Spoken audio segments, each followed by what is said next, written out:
అరే అవులే, నేను గుర్రాన్ని కాదు బే, నువ్వెక్కి స్వారీ చేయడానికి సింహాన్ని. నా తిక్క చూపిస్తే నువ్వు జనాభా లెక్కల్లో లేకుండా పోతావు. ఏంటి ఈ డైలాగులు అనుకుంటున్నారా? ఈ డైలాగుల్లో ఉన్న పదాల్ని బట్టి వీటిని ఎవరు చెప్పారో ఇప్పటికే ఒక ఐడియా వచ్చి ఉండాలి. అవును, వీటిని చెప్పింది పవర్ స్టార్ పవన్ కళ్యాణ్. ఏ సినిమాలో అనుకుంటున్నారా?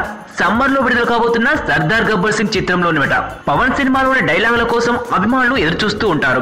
నా తిక్కేంటో చూపిస్తా, అందరి లెక్క తేలుస్తా అంటూ సీరియస్ గా డైలాగులు చెప్పిన చూడప్ప సిద్ధప్ప, నేను సింహం లాంటోని, నేను గడ్డం గీసుకుంటాను, అది గీసుకోదు, అంతే తేడా, మిగతాదంతా సేమ్ టు సేమ్ అంటూ పంచ్ డైలాగులు చెప్పాలన్నా పవన్ కే సాధ్యం.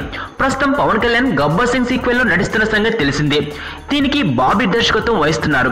కాజల్ కథానాయికగా పవన్ సరసన నడుస్తోంది. శరత్ మరారితో పాటు పవన్ కళ్యాణ్ కూడా ఈ చిత్రానికి ఓ నిర్మాతగా వ్యవహరిస్తున్నారు. సమ్మర్ కానుకగా ఈ చిత్రాన్ని విడుదల చేయడానికి సన్నాహాలు చేస్తున్నారు.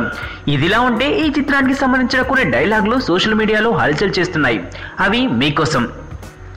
నేను పంచులేస్తే విజిల్ పడతాయి, అదే నా పైన పంచులేయాలని ట్రై చేస్తే నేనిచ్చే కౌంటర్ కి నువ్వు ఎన్కౌంటర్ అయిపోతావు.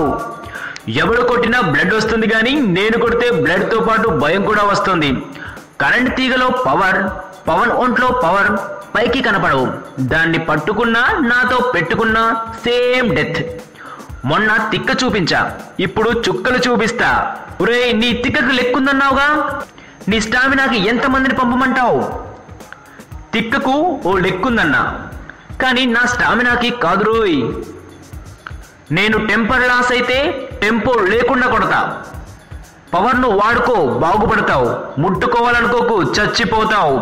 ఫస్ట్ పార్ట్లో నా తిక్కకు లెక్కుంది, ఈ పార్ట్లో లెక్క లేదు. మరి ఇవి నిజంగా సర్దార్ చెప్పాడో లేదో కానీ ఇవి మాత్రం ప్రస్తుతం సోషల్ మీడియాలో తెగ చక్కర్లు కొడుతూ హల్చల్ చేస్తున్నాయి.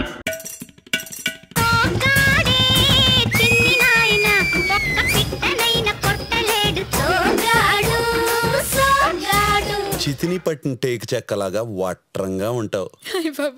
చేసిందంతా చేసి సిగ్గొకటి. వాడిదచ్చు నీ జాతకమే.